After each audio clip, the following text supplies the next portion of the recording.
No me digas qué hacer, ni siquiera eres mi papá. Eso me dijo mi hijastra enfrente de mis amigos. Cuando la encaré, mi esposa me soltó. Si quieres controlar a alguien, ten un hijo propio. Yo nada más sonreí. A la mañana siguiente, todo cambió, y las vi a las dos entrar en pánico. Crié a esa niña durante 13 años. Cada mes metía dinero a su fondo para la universidad. Para cuando cumplió 17, ya había $85,000 ahí guardados. Cada centavo salido de mi negocio de plomería, de mis manos, de fines de semana sin descanso.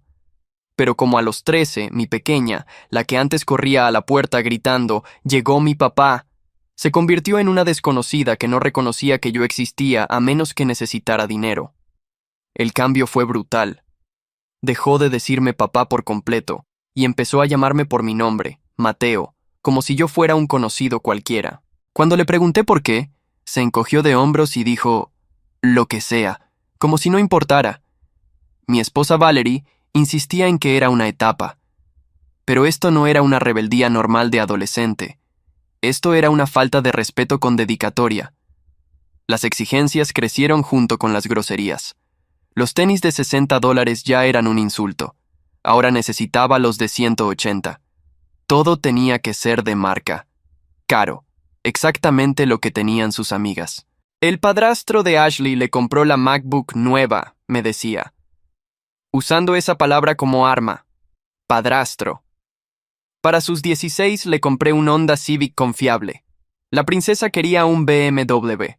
Como no le cumplí, me gané 2 semanas de ley del hielo y comentarios sobre cómo su verdadero papá sí la habría entendido. Su verdadero papá no llamaba desde hacía 6 meses. El punto de quiebre llegó durante una cena en casa. Amigos del trabajo, un sábado tranquilo, nada del otro mundo. Alguien sacó el tema de cuánto cuesta la universidad y yo dije que tenía dinero ahorrado para los estudios de Ellie, dando por hecho que no querría irse a algún lado ridículamente caro como NYU. Fue justo entonces cuando hizo su entrada, con el celular en la mano. De hecho, ya me aceptaron en NYU y me voy. Mi mamá y yo ya lo platicamos. NYU costaba $60,000 al año. El fondo entero tenía 85,000. Vamos a tener que hablar de cómo se pagaría eso, dije con calma. El fondo alcanza para una universidad estatal. Me miró como si yo le acabara de arruinar la vida. ¿En serio vas a arruinar mi futuro por dinero? Lo que siguió fue un berrinche en plena sala, enfrente de mis invitados. Empezó a reclamar que yo nunca la traté como si perteneciera a esta familia, que actuaba como si cada dólar fuera un favorzote, que debería estar agradecido de que ella no nos dejaba vivir en la pobreza. Agradecido, por el privilegio de mantener a alguien que me trataba como basura. Cuando le dije que se fuera a su cuarto, ahí fue cuando soltó la bomba. No me digas qué hacer, ni siquiera eres mi padre, solo eres un tipo con el que se casó mi mamá, que cree que el dinero lo hace importante. El silencio que siguió fue ensordecedor. 13 años siendo su papá, y eso era yo, un tipo con el que se casó su mamá. La miré, y por un segundo, no vi a la niña que cargué dormida desde el coche cientos de veces. Vi a una extraña con la cara de mi esposa. Dejé mi vaso sobre la mesa sin que me temblara la mano. En la sala, nadie respiraba. Mi amigo Daniel fingía mirar su teléfono. Su esposa tenía los ojos clavados en el plato.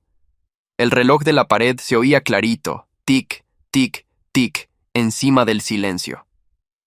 «Repítelo», le dije a Ellie despacio. «Dime otra vez lo que soy». Ella levantó la barbilla, como hacía cuando sabía que su mamá la iba a defender. «Ya lo dije, no eres mi papá». Esperé que Valerie la callara, que dijera algo, lo que fuera. En vez de eso, mi esposa se cruzó de brazos y soltó las palabras que llevaba años guardando. «Tiene razón, Mateo. Si tanto quieres mandar en alguien, si tanto necesitas que te obedezcan, ten un hijo propio. Esta no es tuya». Lo dijo enfrente de mis amigos.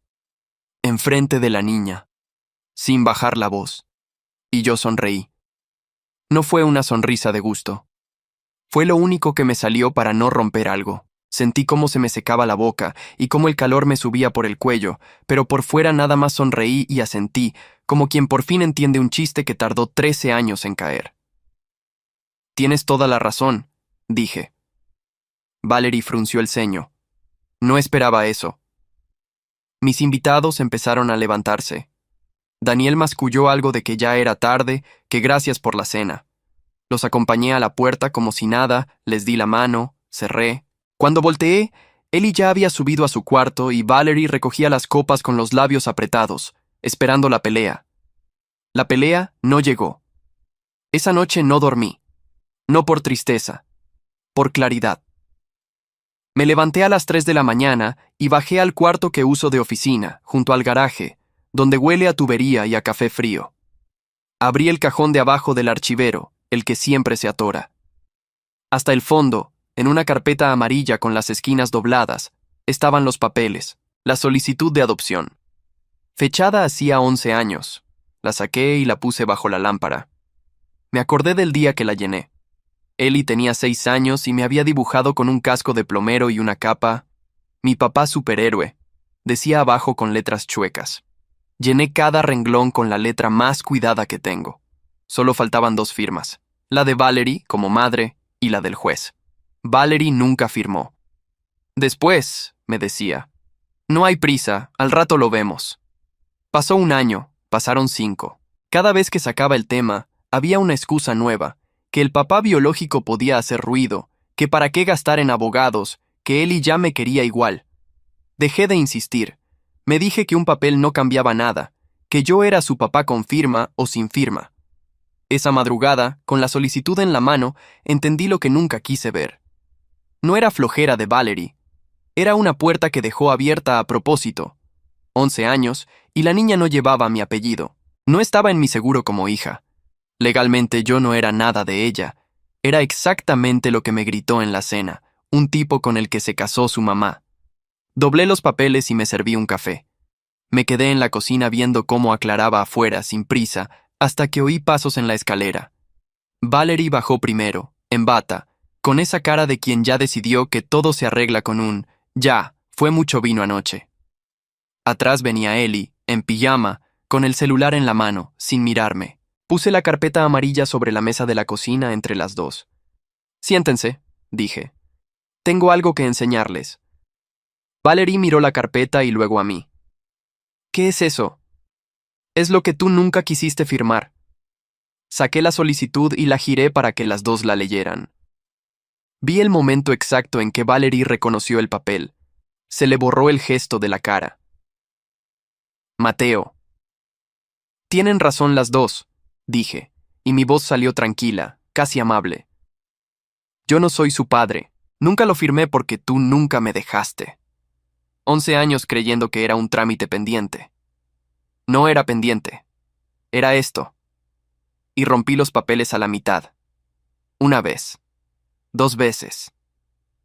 Los pedazos cayeron sobre la mesa encima de las migajas del pan de anoche. Ellie por fin levantó la vista del celular. Valerie dio un paso, con la mano estirada, como si todavía pudiera juntar los pedazos. «Espera, no entiendes lo que esto significa». «Entiendo perfecto», la corté. «Por primera vez en 13 años, entiendo perfecto». Y por la forma en que las dos se quedaron calladas, mirando los pedazos de papel sobre la mesa, supe que ellas apenas empezaban a entender. Valerie juntó los pedazos de papel con las 2 manos, como si pudiera pegarlos con la mirada. Los apretó contra su pecho. «Esto no significa nada, Mateo. Es un papel viejo. Tú criaste a Ellie. Eso no se borra porque rompas una hoja». «Tienes razón», dije, y me serví más café. «No se borra, pero tampoco se firma solo». Me senté frente a las dos. Ellie seguía con el celular en la mano, pero ya no tecleaba. Lo tenía boca abajo sobre la mesa, y eso, viniendo de ella, era como un grito. «¿Sabes qué fue lo que no me dejó dormir anoche?», le pregunté a Valerie. «No fue lo que dijo Ellie. Las niñas dicen cosas. Fue lo que dijiste tú. Esta no es tuya. Lo dijiste tan rápido, tan seguro, que entendí que no era la primera vez que lo pensabas. Solo era la primera vez que lo decías en voz alta». Valerie bajó los pedazos de papel. Estaba enojada. La cena se salió de control. «No», Estabas siendo honesta. Y te lo agradezco. 11 años pidiéndote que firmáramos la adopción, y siempre había una razón para esperar. El papá biológico, los abogados, el dinero. Yo pensé que eras precavida. Anoche entendí que estabas guardando una salida. ¿Una salida para qué? Su voz subió de tono. ¿De qué hablas? No le contesté de inmediato. Me levanté, abrí el cajón de la cocina donde guardamos las cuentas y saqué una carpeta gris. La puse sobre la mesa, al lado de los pedazos rotos. ¿Te acuerdas cuando nos casamos? Yo ya tenía el negocio. Lo abrí 6 años antes de conocerte. La casa la compré con el dinero de la plomería, antes de la boda, y nunca la pasé a los 2 nombres. Tú nunca quisiste, ¿te acuerdas? Decías que para qué tanto trámite. Valerie se quedó muy quieta. El fondo de Ellie, seguí, está en una cuenta a mi nombre. Yo soy el titular. Ella es beneficiaria solo si yo lo autorizo cada año.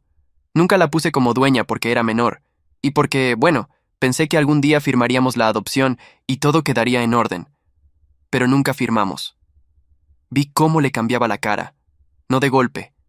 Despacio, como cuando se va vaciando un lavabo. Primero la boca, después los ojos. No estarás pensando en... empezó. Estoy diciéndote lo que es, nada más. La casa es mía. El negocio es mío. La cuenta es mía. Y según ustedes dos, yo no soy el padre de Ellie ni nada de esta familia. Soy un tipo con el que te casaste. Hice una pausa. Entonces a lo mejor es hora de que ese tipo deje de pagar por todo. Ellie levantó la cabeza por fin. Espera. ¿O sea que no me vas a dar el dinero de la universidad? Fue lo único que le importó. Ni una palabra sobre los papeles, sobre lo que su mamá había hecho, sobre los 13 años. Solo el dinero. Sentí algo apretarse en el estómago, una mezcla de rabia y de pena, pero no dejé que se me notara. Es mi dinero, Ellie. Cada dólar de esa cuenta salió de mi trabajo. Tú me dijiste anoche que el dinero no me hace importante. Pues vamos a ver qué tan importante es para ti cuando no salga de mi bolsa. ¡No puedes hacerme esto!, gritó, y se le quebró la voz. Ya me aceptaron. Ya le dije a todos que me voy a NYU. Le dijiste a todos. Pero no me preguntaste a mí. Lo platicaste con tu mamá, no conmigo. Yo me enteré enfrente de mis invitados, igual que ellos. Valerie puso la mano sobre el brazo de Ellie, pero le hablaba a él. Mateo, vamos a calmarnos. Somos una familia. Llevamos 14 años juntos. No puedes tirar todo por una discusión de borrachos. No estoy tirando nada. Ustedes ya lo tiraron. Yo nada más estoy dejando de recoger. Me terminé el café y dejé la taza en el fregadero. Por la ventana de la cocina entraba el sol de la mañana, claro, casi blanco, y se reflejaba en el acero del grifo que yo mismo había instalado. Por primera vez en mucho tiempo, la casa se sentía silenciosa de verdad, no del silencio tenso de cuando Ellie me ignoraba, sino de uno distinto, más limpio. Voy a la oficina, dije. Tengo trabajo. ¿Te vas? ¿Así nada más? Valerie se paró de la silla. ¿No vamos a hablar de esto? Hoy no. Hoy tengo que destapar un drenaje en una casa de Pearland. La gente me espera. Eso sí lo agradecen. Tomé las llaves de la camioneta. Antes de salir, volteé. Una cosa más. Las tarjetas que usan, la del súper, la de la gasolina, están a mi nombre, ligadas a la cuenta del negocio. Voy a tener que separarlas. No es por castigo. Es porque, como bien dijeron, no somos lo que yo creía, y un hombre no le firma cheques en blanco a quien lo ve como un cajero. Mateo, no te atrevas, dijo Valerie, y por primera vez había miedo de verdad en su voz, no enojo. Ya me atreví anoche, cuando no dormí. Esto es solo lo que sigue. Cerré la puerta despacio. No la azoté. No tenía caso. Caminé hasta la camioneta sintiendo el aire fresco de la mañana en la cara y me di cuenta de que no me temblaban las manos. Llevaba años con un nudo en el pecho que pensé que era normal, que era parte de ser papá, de aguantar. Esa mañana, por primera vez, el nudo no estaba. Manejé hasta Pearland con la radio apagada. En el retrovisor vi la casa hacerse chica. Adentro, sabía. Las dos ya estaban hablando entre ellas, sacando cuentas, llamando a quien fuera. Que sacaran cuentas. Yo llevaba 13 años sacándolas solo. A media tarde, cuando terminé el trabajo y el dueño de la casa me dio la mano y me dijo, no sabe cómo se lo agradezco, ingeniero. Me quedé un momento sentado en la camioneta antes de arrancar. Saqué el teléfono. Tenía 11 llamadas perdidas de Valerie y 2 mensajes de Ellie. El primero decía, necesitamos hablar. El segundo, mandado 20 minutos después, decía, porfa. Era la primera vez en 2 años que mi hijastra me escribía la palabra porfa, y no me dio gusto. Solo me confirmó lo que ya sabía, que lo único que cambió no fui yo. Fue el momento en que dejé de pagar. Guardé el teléfono sin contestar y arranqué. Tenía que pasar al banco antes de que cerrara. Llegué al banco 15 minutos antes de que cerraran. La gerente, una mujer llamada Gloria que me conocía desde que abrí la cuenta del negocio, me atendió en su escritorio. Necesito separar las tarjetas adicionales de la cuenta de la empresa, le dije. Las 2 que están a nombre de Valerie y de Ellie. Y quiero mover el fondo universitario a una cuenta nueva, individual, solo a mi nombre. Gloria no preguntó nada. Tecleó un rato, imprimió unos papeles, me los pasó para firmar. Listo, señor Mateo. Las tarjetas quedan canceladas hoy a medianoche. El fondo lo paso a la cuenta nueva en 48 horas. Es el tiempo que tarda el sistema. Firmé sin que me temblara el pulso. $85,000. Cada peso de ese dinero lo había sacado de drenajes tapados, de tuberías reventadas a las 2 de la mañana, de sábados completos bajo un fregadero ajeno mientras otros papás iban a los partidos de sus hijos. Lo guardé pensando en una niña que ya no existía. ¿Algo más?, preguntó Gloria. Sí. ¿Conoce a algún buen abogado de divorcios? Lo dije sin pensarlo, y al oírme me di cuenta de que ya lo había decidido. No esa tarde. Lo había decidido a las 3 de la mañana, con los papeles de adopción en la mano. Gloria me miró un segundo, asintió y anotó un nombre en un papelito. La licenciada Salinas. Es dura. Le ayudó a mi hermana. Dígale que va de mi parte. Esa noche, cuando llegué a la casa, Valerie estaba esperándome en la sala con las luces apagadas. Solo la lámpara del rincón prendida. Tenía los ojos hinchados. «Cancelaste mi tarjeta», dijo. «En el súper. Enfrente de todos. Tuve que dejar el carrito lleno y salirme. Te avisé en la mañana.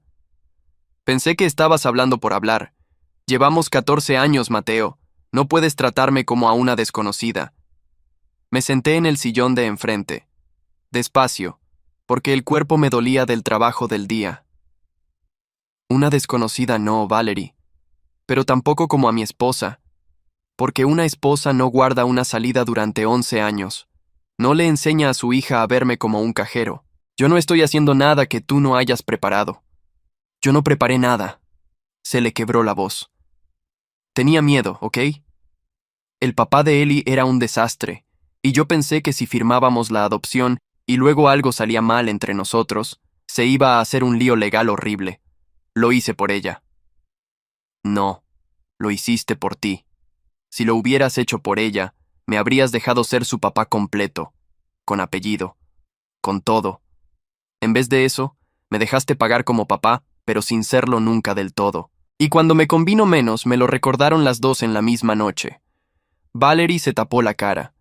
Lloraba de verdad, no de esas lágrimas que sacaba cuando quería ganar una discusión. Pero ya no me movía como antes. Había algo en mí que se había apagado, y no por maldad. Simplemente se acabó la pila después de 13 años. Fui hoy con una abogada, dije. Levantó la cara de golpe. ¿Qué? Voy a pedir el divorcio. El silencio fue largo. Afuera se oía un perro ladrando, el motor de un coche, la vida normal del vecindario siguiendo como si nada. No puedes, susurró. La mitad de todo es mía. Estamos casados, la casa, el negocio. Eso lo va a decidir la abogada, no tú. Pero te adelanto lo que me dijo por teléfono. El negocio lo abrí 6 años antes de conocerte. Es propiedad separada. La casa la compré antes de la boda, a mi nombre, y nunca quisiste ponerla a los 2. La cuenta del fondo es mía.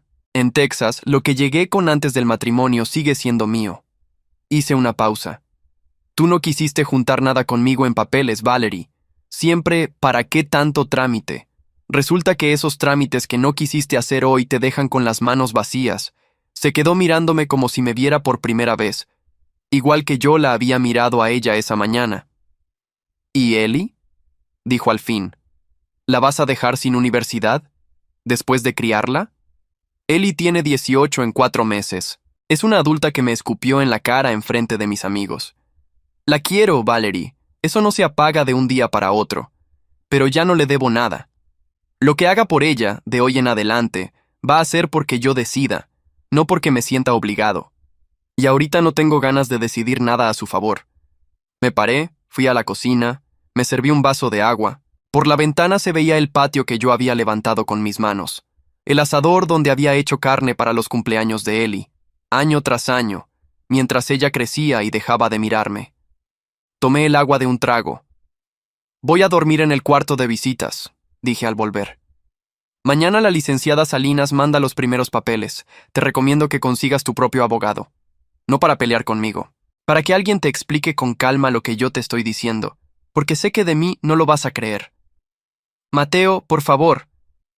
Se levantó, dio 2 pasos hacia mí. Podemos arreglarlo. Él iba a pedir perdón. Yo voy a firmar la adopción mañana mismo si quieres. Lo que sea. Y ahí estaba. La firma que pedí durante 11 años, de repente disponible, ahora que la necesitaba ella y no yo. Es tarde para eso, dije.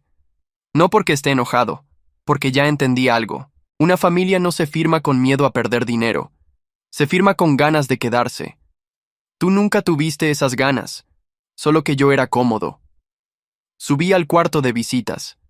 Me acosté en la cama dura, con las sábanas que olían a guardado, y dormí 8 horas seguidas por primera vez en meses. Abajo, escuché a Valerie hablar por teléfono hasta tarde, la voz subiendo y bajando, llamando a su mamá, a su hermana, a quien fuera, buscando quien le dijera que yo no podía hacer esto, pero sí podía. Y por primera vez en años me sentí dueño de mi propia vida. 3 días después, llegué del trabajo y había un coche extra en la entrada. El de Karen, la hermana de Valerie. Venía de mediar, según el mensaje que me había mandado Valerie en la tarde. Yo no le había contestado. Entré por la puerta de la cocina, como siempre, todavía con las botas sucias.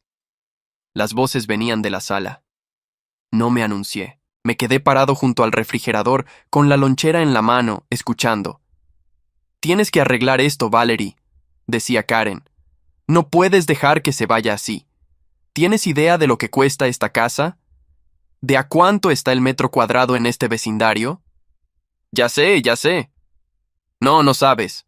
Si firmas un divorcio ahorita, con todo a su nombre, te sales con una maleta.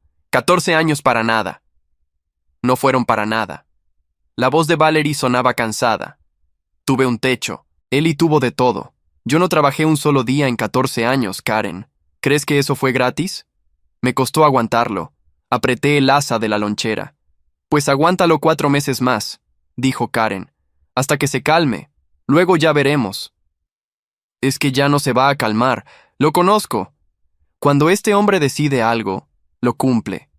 Es lo único insoportable de él, que es así de derecho. Hubo una pausa. Oí hielo cayendo en un vaso.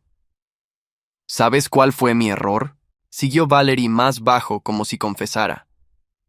Nunca debí dejar que se encariñara tanto con Ellie. Yo lo agarré porque era estable, tenía su negocio, no tomaba, no me iba a dejar.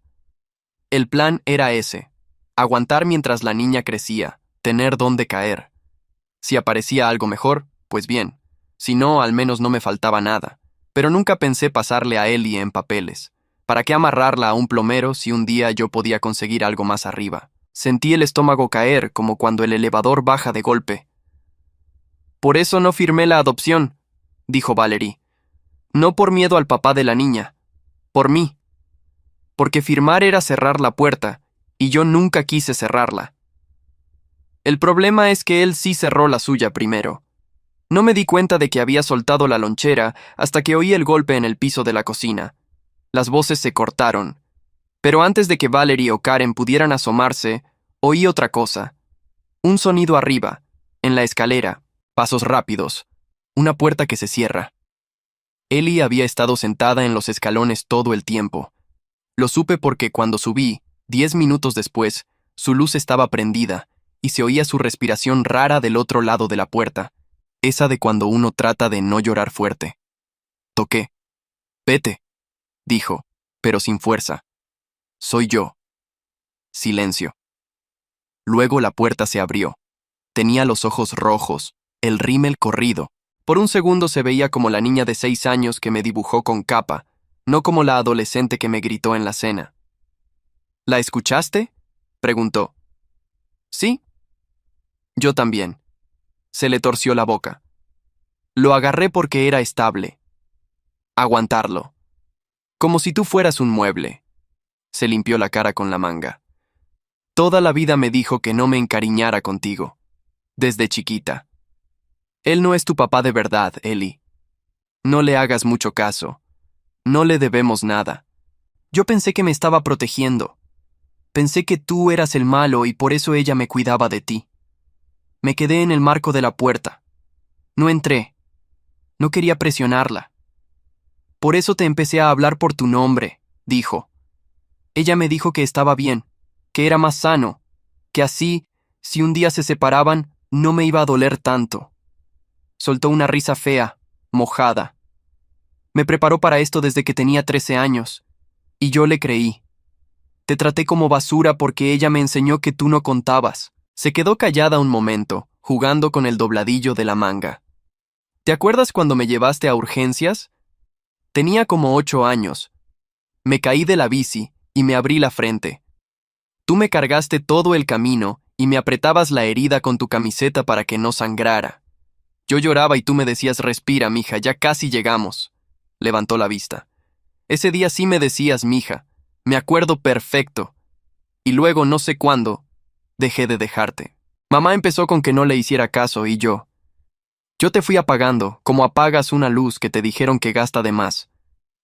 Sentí un ardor en los ojos que tuve que tragarme. Esa cicatriz en su frente, la que se tapaba con el fleco, yo la había visto abrirse y la había visto cerrar. Y ni eso me había ganado un lugar. Te traté como basura, repitió más bajo, porque ella me enseñó que tú no contabas. Y lo peor es que tú nunca me trataste como ella me describía. Sentí muchas cosas a la vez. Rabia contra Valerie, una rabia vieja y honda. Pero más que nada, una tristeza que me apretó la garganta, porque entendí que la niña que me destrozó en esa cena también había sido usada. No la disculpaba. A los 17 uno ya distingue, uno ya elige, pero por primera vez vi de dónde venía. Eso no borra lo que dijiste, Ellie, le dije despacio. Ni siquiera eres mi padre. Eso me dolió hasta el hueso. Lo sé. Bajó la cabeza. Y no te estoy pidiendo que me des el dinero. Ya entendí que no es por el dinero. Su voz se quebró del todo. Es que acabo de oír a mi mamá decir que tú nunca le importaste. Y si tú no le importaste, después de todo lo que hiciste, entonces yo tampoco. Solo le servimos los dos. Y ahí, parado en el pasillo de la casa que construí, vi a mi hijastra entender en una sola tarde lo que a mí me tomó 13 años. Que la persona que más decía protegerla era la que nos había puesto a los dos en contra para no quedarse sola. No la abracé. Todavía no podía. Demasiado fresco. Pero le dije lo único que era verdad. No tengo idea de cómo va a quedar todo esto, Ellie. Pero una cosa te juro. Nada de lo que decidas hoy lo voy a usar en tu contra mañana. Eso, tu mamá no te lo puede prometer. Yo sí. Cerré su puerta con cuidado y bajé. Karen ya se había ido. Valerie estaba en la cocina, recogiendo mi lonchera del piso, con la cara descompuesta. Mateo, lo que oíste no es. No, la corté. No me expliques. Por una vez en 14 años no me expliques nada. Sería peor. Pasé de largo y subí a dormir. Renté un departamento chico a 15 minutos del taller. 2 cuartos, cocina sencilla, nada del otro mundo. Me llevé mi ropa, mis herramientas y la caja con las fotos viejas. Nada más. Valerie se quedó en la casa mientras la abogada arreglaba la venta. Le iba a tocar una parte de lo que se sacara, no por ley, sino porque yo lo decidí. No la iba a dejar en la calle, pero la casa se vendía, eso no estaba a discusión. La primera semana en el departamento fue rara. Demasiado silencio. Llegaba del trabajo y no había nadie a quien no le importara que llegara. Me senté a comer solo, con el plato sobre la mesa nueva, y por un momento me pesó. 14 años son 14 años. Pero el peso pasó rápido. Era el peso de soltar algo, no el de perderlo. El sábado tocaron a mi puerta. Era Ellie, con una mochila y una bolsa del súper. ¿Puedo pasar? La dejé entrar. Sacó de la bolsa cosas para hacer de comer. Pollo, arroz, lo básico.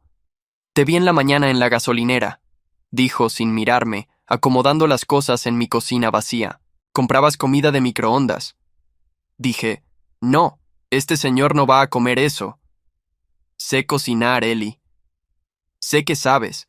Me hacías de cenar cuando mamá salía. Prendió la estufa. Solo que se me olvidó por un rato. Comimos juntos esa noche. El pollo le quedó un poco seco, y los dos lo sabíamos, pero ninguno lo dijo. Comió rápido al principio, callada, hasta que de repente dejó el tenedor. Devolví los tenis, soltó. Los de 180, y la MacBook la voy a vender. No necesito una computadora de $1000 para la estatal. Movió el arroz en el plato sin comerlo. Llevo días haciendo cuentas de todo lo que te exigí estos años. Es muchísimo, Mateo, y ni gracias te di. No lleves esa cuenta, le dije. No te va a servir de nada cargarla. Tú la cargaste solo 13 años. Es justo que yo cargue unas semanas. No le contesté. Había una firmeza nueva en cómo lo dijo, algo que no le conocía.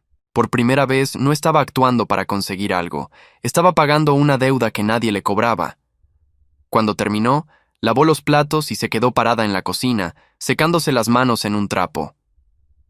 Cancelé el depósito de NYU, dijo. Yo sola. Mamá se puso como loca. Me gritó que estaba tirando mi futuro. Pero no era mi dinero. Nunca fue mi dinero, era tuyo. Tragó saliva. Me metí a la estatal. Hay una beca parcial si mantengo el promedio. Y voy a buscar trabajo de medio tiempo. Lo del fondo. No lo quiero. En serio. Era para una hija que se portó bien, y yo no fui esa. Me quedé callado un momento. No por orgullo, porque me costaba creerlo. Está bien, dije al fin. Está bien, Ellie. Las cosas con Valerie iban para otro lado. La venta de la casa se hizo, y cuando vio el cheque, su parte, mucho menos de lo que esperaba, se le vino el mundo encima. Empezó a llamarme a toda hora, primero suplicando, luego amenazando, que iba a pelear en la corte, que iba a decir que yo abandoné el hogar, que iba a usar a Ellie de testigo en mi contra. Ese fue su error. Llamó a Ellie para pedirle que declarara que yo había sido un mal padrastro, frío, ausente. Ellie me contó la llamada esa misma tarde, sentada en mi sala. Le dije que no, dijo. Le dije que el único frío y ausente eras tú con la cartera, porque ella te enseñó a verme así, pero que de papá nunca fuiste nada de eso. ¿Y sabes qué me contestó? Le temblaba la voz de coraje, no de tristeza ya. Me dijo, después de todo lo que hice por ti, ¿lo vas a defender a él? Como si todo lo que hizo no hubiera sido para ella misma. Es tu mamá, Ellie. Aunque esté mal lo que hizo, sigue siendo tu mamá. No quiero que la cortes por mí. No la corto por ti, la corto porque por fin la veo. Se abrazó las rodillas en mi sillón viejo. ¿Sabes qué es lo que más coraje me da? Que tardé 17 años en darme cuenta de quién me cuidaba de verdad. Te tuve enfrente todo el tiempo. El que iba a mis partidos aunque llegara oliendo a trabajo. El que me esperaba despierto cuando salía. El que pagó todo sin que yo se lo agradeciera ni una vez. Y yo, en la cena, te dije que no eras nadie. Se le escapó una lágrima. Tú no eras un tipo con el que se casó mi mamá. Tú eras el único que se quedó. No supe qué decir, así que hice lo que debía hacer en el pasillo días atrás. Me senté junto a ella y la dejé recargarse en mi hombro, como cuando era chiquita y se quedaba dormida en el coche. Lloró un rato, yo también, aunque traté de que no se notara. No te estoy pidiendo que me perdones rápido, dijo con la cara contra mi camisa. Sé que no se arregla en una noche. Solo quería que supieras que ya entendí, aunque sea tarde. No es tan tarde, le dije. Tienes 17, te queda mucha vida para hacerlo diferente. Valerie siguió peleando un mes más, con un abogado que ella misma dejó de pagar cuando entendió que no tenía caso. La ley en Texas era clara, y todo lo mío era mío desde antes de ella. Al final firmó. La última vez que la vi en persona fue en la oficina de la licenciada Salinas, cuando puso su nombre en los papeles del divorcio. Estaba más flaca, más apagada. Me buscó la mirada como esperando algo, una pelea, un reproche, lo que fuera que le diera de nuevo un papel en mi vida. No se lo di. Firmé al lado de su firma, junté mis copias y le dije lo único que me quedaba por decirle. Espero que encuentres lo que andabas buscando, Valerie. Yo ya encontré lo que tenía enfrente. Salí de esa oficina, y el sol de Houston me pegó en la cara. Fuerte, blanco. Ellie me esperaba en la camioneta con 2 cafés en las manos. Me pasó uno. ¿Ya está?, preguntó. Ya está. Arranqué. Y por primera vez en años, no íbamos huyendo de nada. Íbamos a algún lado. Pasó 1 año y medio. Las cosas no cambian de la noche a la mañana, por más que en las películas así parezca. Cambian despacio, en el silencio del trabajo diario, hasta que un día volteas atrás y no reconoces el lugar de donde saliste. El negocio fue lo primero que despegó. Sin la casa grande que mantener, sin tarjetas ajenas sangrándome cada mes, junté dinero por primera vez en años. Tomé un contrato que llevaba tiempo evitando, uno grande, dar mantenimiento de plomería a una constructora que levantaba un fraccionamiento entero al sur de Houston. Antes lo había rechazado porque me daba miedo dejar de ser el plomero del barrio. Esta vez lo firmé. Contraté a 2 muchachos, luego a 4. Renté una bodega chica, compré una segunda camioneta, mandé a hacer uniformes con el nombre de la empresa, Reyes Plumbing & Co. Sí, le puse mi apellido. El mismo que durante 11 años no fue suficiente para una niña. Ahora estaba pintado en la puerta de 2 camionetas, en blanco sobre azul, brillando bajo el sol de Texas. Ellie entró a la universidad estatal y le fue bien. Mejor que bien. Mantuvo la beca, consiguió un trabajo de medio tiempo en una cafetería del campus, y los fines de semana, sin que se lo pidiera, empezó a venir a la bodega a llevar las cuentas. Resultó que era buena con los números. Más buena que yo, que llevaba todo en una libreta manchada de grasa. Necesitas un sistema, Mateo, me dijo un sábado, viendo mi desorden de recibos. Vas a perder dinero así. Déjame organizarte esto. Lo organizó. En 3 meses, la empresa facturaba mejor solo porque alguien por fin estaba cobrando a tiempo. Una tarde, cerrando la bodega, me dio un sobre. Ábrelo en tu casa, dijo, y se fue rápido, como cuando uno entrega algo que le da vergüenza. Lo abrí esa noche. Eran papeles legales. Una solicitud de cambio de apellido. Ellie, mayor de edad ya, pedía cambiar su apellido al mío. Por su propia mano, sin que nadie la obligara, sin que hubiera un centavo de por medio. Abajo, en una nota pegada, su letra, ya no chueca como a los 6 años, decía: Tú no necesitabas firmar para ser mi papá, pero yo sí quiero firmar para ser tu hija. Si me dejas. Me senté en la mesa de mi departamento, solo, con el papel en la mano, y lloré como no lloré en todo el divorcio. Pero esta vez no era de rabia ni de pérdida. Era otra cosa. Era el nudo de 13 años deshaciéndose del todo. La acompañé a la corte el día que se hizo oficial. Cuando el juez leyó su nombre nuevo y le preguntó si era su voluntad, ella dijo sí, sin titubear, y volteó a verme. 13 años después, otra vez tenía a la niña que corría a la puerta gritando que su papá había llegado. Solo que ahora era ella la que llegaba a buscarme a mí. De Valerie supe poco. Se fue a vivir con su hermana Karen. La oí, por terceros, decir que yo me había aprovechado, que la había dejado sin nada. La gente que no la conoce le cree, la que sí la conoce, no. Yo dejé de gastar energía en lo que dijera. Ese fue tal vez el cambio más grande de todos, dejar de necesitar que alguien entendiera mi versión. Ellie sí intentó, alguna vez, reconstruir algo con su mamá. Iba a visitarla, pero me contó que cada visita terminaba igual, con Valerie hablando de dinero, de lo injusto que había sido todo, de cómo Ellie debía convencerme de compartir. Hasta que un día Ellie dejó de ir. No por orden mía, por cansancio propio. Es que ya entendí algo. me dijo una noche, comiendo en mi departamento que ya no estaba tan vacío. Hay personas que te quieren por lo que les das, y personas que se quedan aunque no les des nada. Me tardé en aprender la diferencia, pero ya la sé. Hubo una cosa que me cerró un círculo que ni sabía que tenía abierto. Daniel, mi amigo, el que esa noche de la cena fingía mirar su teléfono mientras Eli me destrozaba, me llamó como medio año después. Su empresa, una constructora mediana, buscaba un contratista de plomería confiable para 3 desarrollos nuevos. Me había recomendado él mismo. Nos vimos a comer. Al principio estuvo incómodo, dándole vueltas a la servilleta.